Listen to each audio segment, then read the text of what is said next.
HALDALAM was a ranger of the north, one of the descendants of the Dunedain of Arnor. He grew up with Aragorn, learning to fight and how to survive in the wilderness. In due time, these two became very good friends. HALDALAM and Aragorn often traveled together, especially in the early years. For the villagers, it was hard to distinguish one from the other, but that was mostly the case also with other rangers, as all were tall, sinewy, and dressed mostly in the same way. HALDALAM was Aragorn's companion during his travels into the far east and south of Middle-earth. He became familiar with the ways of the Easterling tribes and made some friends there. The Southrons did not grow to his heart as much. Thus, when Aragorn returned west, HALDALAM traveled alone to the northeast, working mostly in Dorvinion, supporting the anti-Sauron feelings there, and trying to deepen the cooperation between the men of Dale and Lake Town and their eastern neighbors.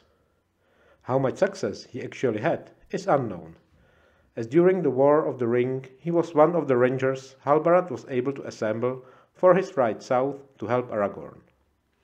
HALDALAM, as a member of the Grey Company, traveled to Rohan, meeting Aragorn near the fords of Isen. With their chieftain, the northern rangers rode at first to Helm's Deep, and then to Dunharrow.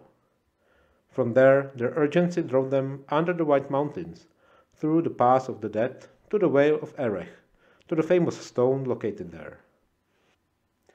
Here, Aragorn summoned the army of the dead to fulfill their ancient oath and help the King of Gondor in his fight against Sauron. At the head of this dreadful horde, they rode southeast to Pelargir, scattering the army of corsairs Sauron has sent to attack the southern Gondor. Fulfilling their oath, the dead were finally forgiven and released by Aragorn. Then the Grey Company, with the southern army of Gondor, boarded the captured Umbaran ships, sailing up the Anduin River to Minas Tirith, coming in time to take part in the final stage of the battle fought under the walls of the White Tower. There HALDALAM met his doom. He was slain while shielding Aragorn with his own body.